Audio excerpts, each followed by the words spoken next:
Welcome to ProjectME the Podcast. I'm your host, Tiffany Carter, the founder of ProjectME, multi-millionaire entrepreneur, former TV newscaster, money-making expert, female empowerment speaker, and self-proclaimed office supply addict. My mission is to take the mystery out of making big money. Every week on ProjectME the Podcast, I'll share success tips, strategies, and stories from other entrepreneurs, experts, and millionaires, showing you exactly how you can achieve your most exceptional life. Now let's get to it.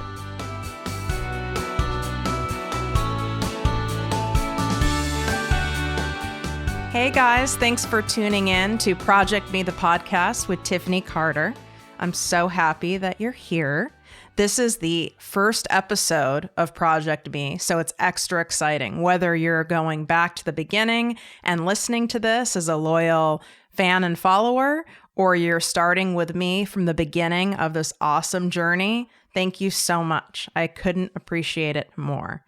And today's podcast, as you know from the title, is how I transitioned from employee to entrepreneur.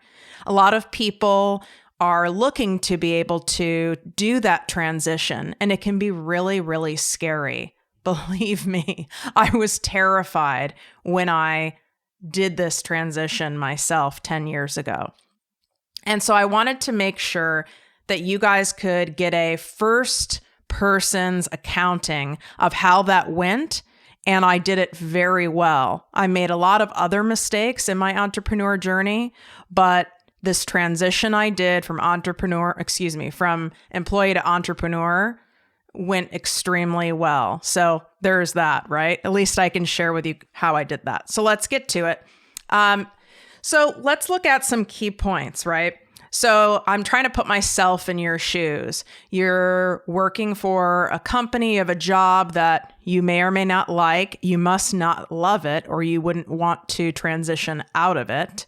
You might also be at a point where you absolutely hate it and it's even affecting your health and your relationships in your life. Whatever that may be, you know that you want to get out and you want to do something on your own.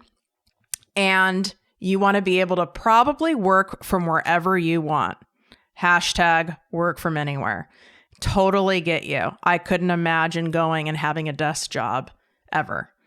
So what I suggest and what I coach people is to do what I call the straddling method. I know the name isn't a very attractive term, but it's the term I use and I'm going to stick with it.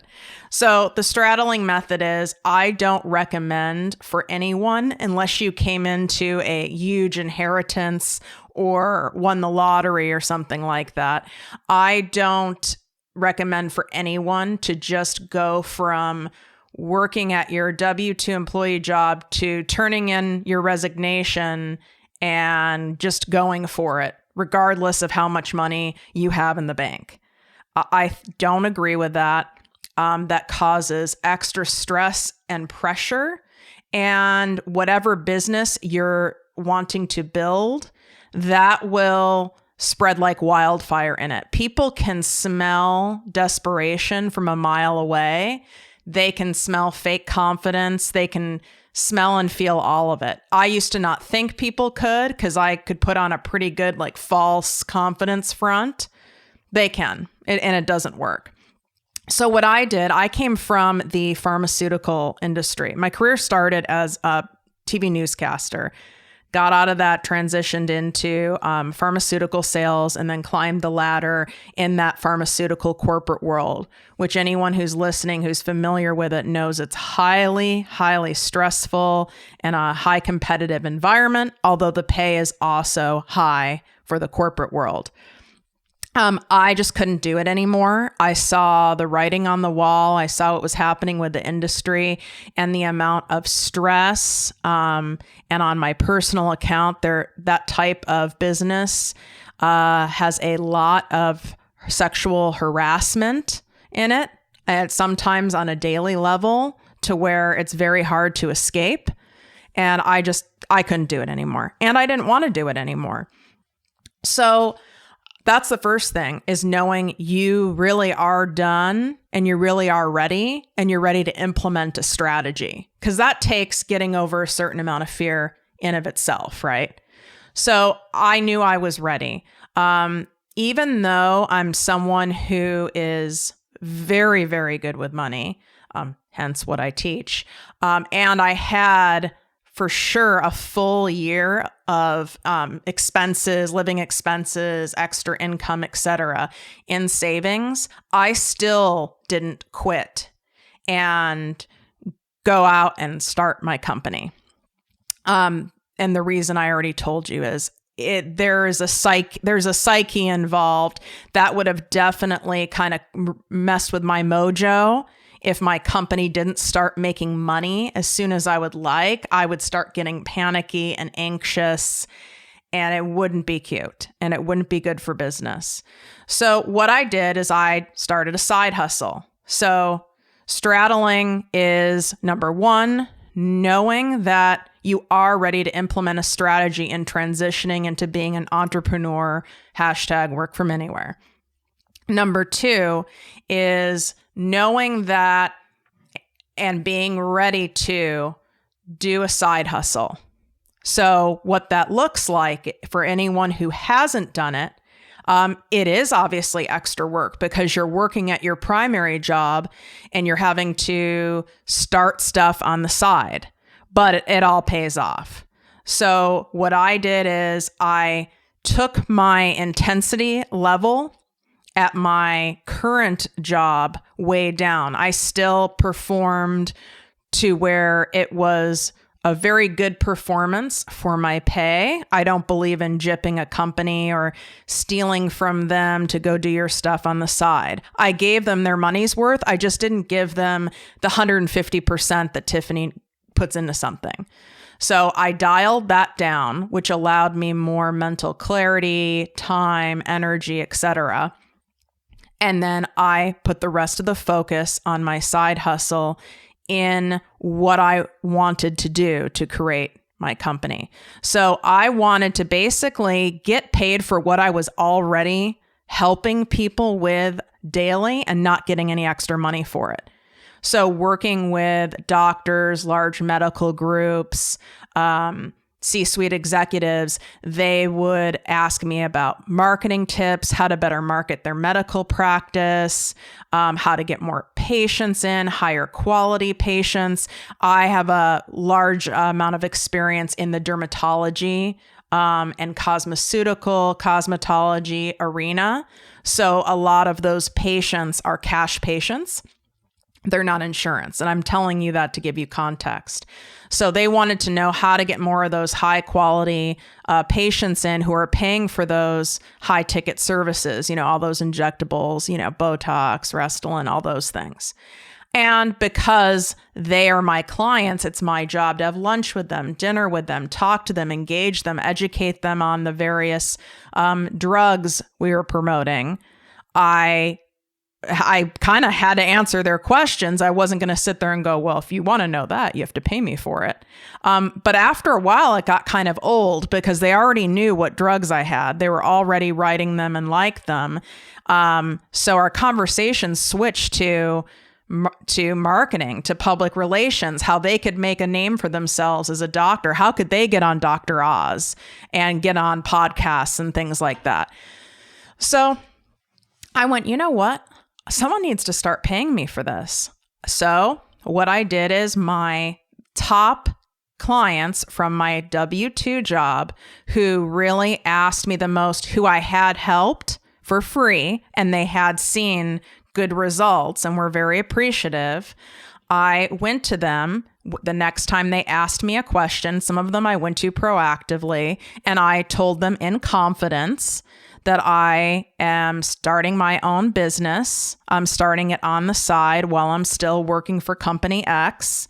And my goal is to do marketing, public relations, and social media in the pharmaceutical and medical space. And would they be interested in being a client? And not one person said no. And I'm not like attributing that to, oh, I'm a master salesperson. I mean, I'm pretty damn good at sales, but it was authentic. Plus, it's easier when you already know people. It's not, they call them, that's like a hot lead, versus a cold lead where you don't know someone. I already knew them. I already built trust with them. I already gave them results and they didn't have to pay for it.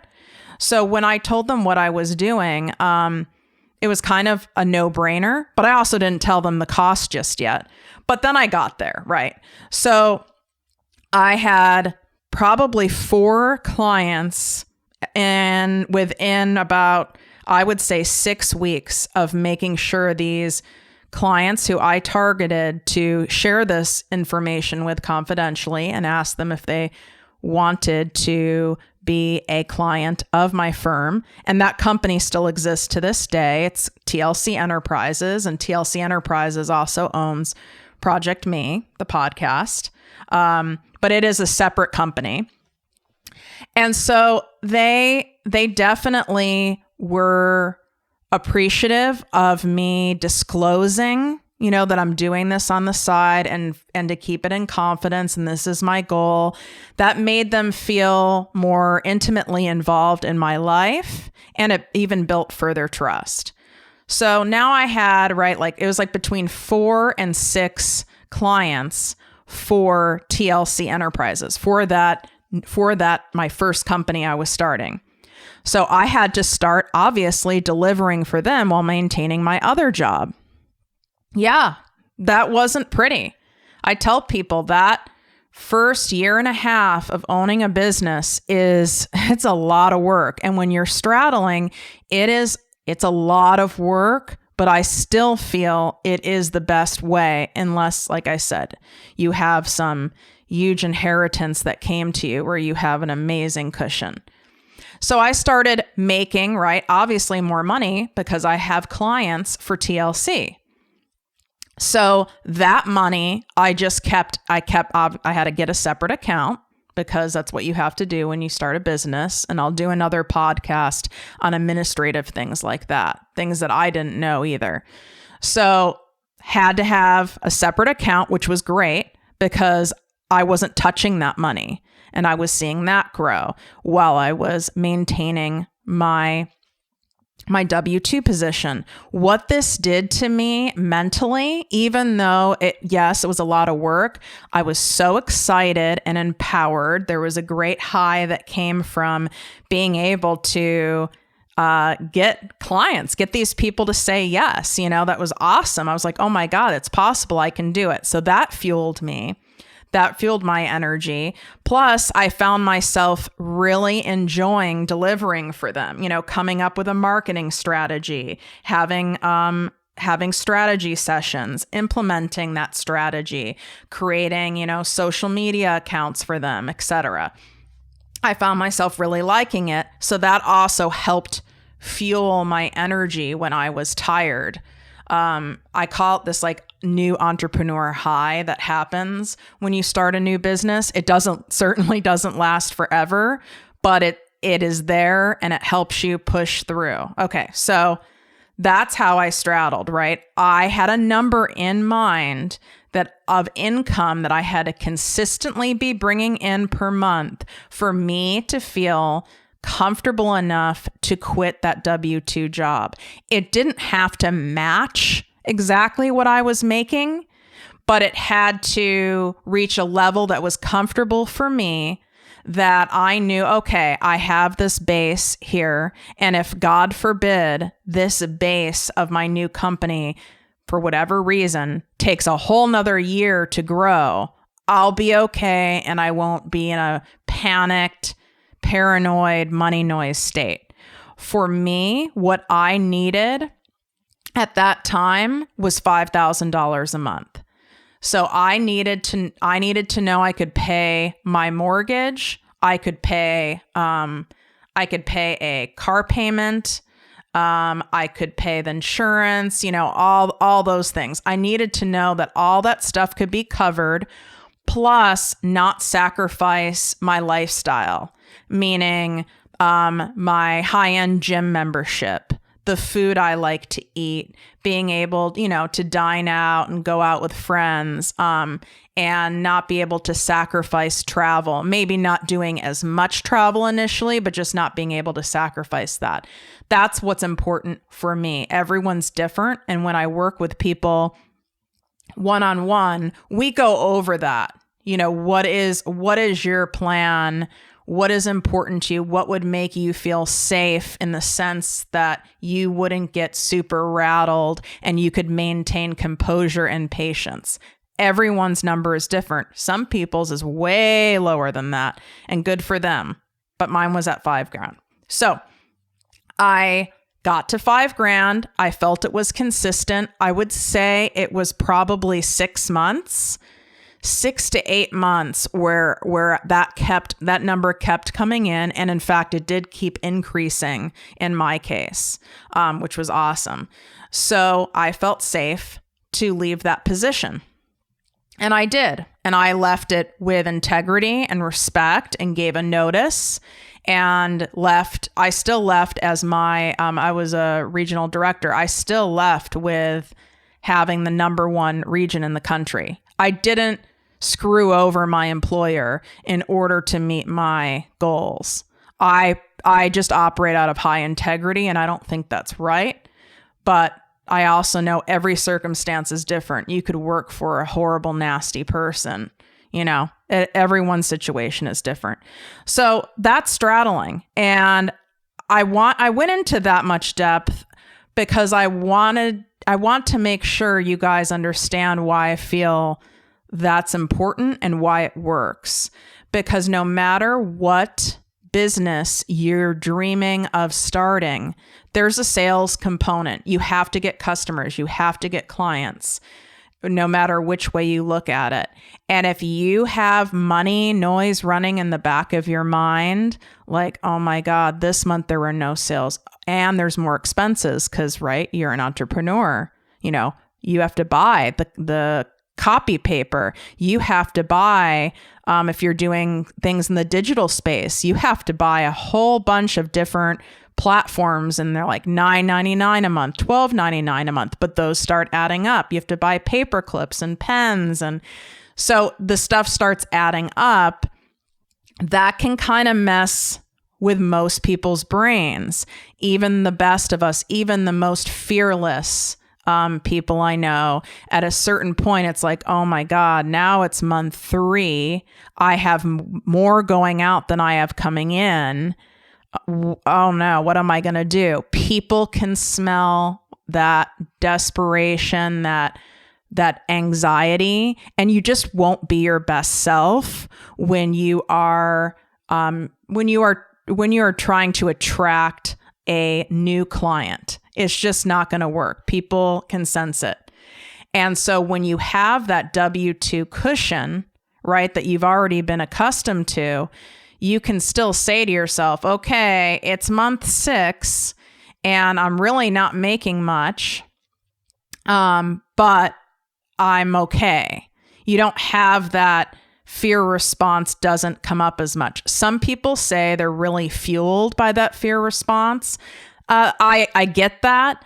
That only works for so long. That kind of fear-based energy, that cortisol pumping through your system, that only works for so long. And it's not healthy for you either. So to recap what we talked about, how I transitioned from employee to entrepreneur is by first deciding that I really want to be an entrepreneur. I want to work for myself. I want to work from anywhere. I want to do this badly enough to get out of the W-2 employee corporate world. That was first. I really had to get honest and ask myself. I knew in part what it took to be an entrepreneur because I was raised by 2 of them. Each of my parents were entrepreneurs. So I had an idea of what that took, but you really never know unless you do it. So I was able to give myself a much more clear and honest answer. If you don't know what it takes to be an entrepreneur, then I'm glad you're listening to this podcast, because you can get an idea and a real life accounting from myself and the guests I have on what it takes. Then you can, in an educated manner, answer this question for yourself. Okay? Because it's not for everyone, and that's okay. It's not meant to be, nor is being an employee meant for everyone. My guess is if you're listening to this, you're already thinking about starting a business, starting a side hustle. So that's your first step. Then the second step would be to prep. Okay, what are you going to do? How are you going to do this straddle? How are you going to make money in a side hustle and do this job, with integrity? I'm not saying full blown, but with integrity at the same time. In my case, the transition was kind of obvious. Sorry, that was my timer telling me to shut up. My digital producer. Anyway, I'm going to just wrap up here. So it's to decide how you are going to straddle. What is your side hustle? In my case, when I reviewed my story with you, it was pretty obvious. Okay. Now, in the case of someone who, let's just say, is going from being in pharmaceuticals or being a nurse, and they want to start a clothing business, or they want to start a health coaching business, or whatever, where it is not so obvious. Okay. Well, then you need to sit down and write out, what can your side hustle be? What is it you need to do? For some people, that side hustle is literally starting a business from scratch with having 0 leads and 0 customers. And that's usually the norm. My initial situation was not the norm. It was kind of like placed there obviously for me from the universe, which I'm grateful for. The second company I started, which is ProjectME, one of the elements of ProjectME is the podcast that you're listening to now. I still run TLC, but starting my second company, ProjectME, really has nothing to do with TLC. It's a totally separate type of business. It's 100% digital-based business model. So it's not like I already have clients for ProjectME that I could transition from TLC. I'd be stealing from myself. Do you see what I'm saying? So it's different. That'd be like, I'm going from entrepreneur to entrepreneur. No, I'm an entrepreneur starting a second company. It's a little different. So that step 2 is, what is your side hustle going to be? Is it looking like my story, where it was kind of obvious, where you have some, trust built with customers within your industry that you can go to? Or is it something completely different that you're like, I'm a lawyer. I don't know why. I did it maybe because my parents wanted me to. And now I want to start a business that helps, empower and motivate women or something like that. Well, we need to figure out what your side hustle is going to be. And your side hustle may very well be just starting that company from scratch on the side, and it's not making any money, but you're making money from your W-2 job while you're building that on the side. And that is what it mostly looks like for most people, including, big time multi-millionaires that you see on TV. They did it this way too. It starts as a side hustle and it starts from scratch.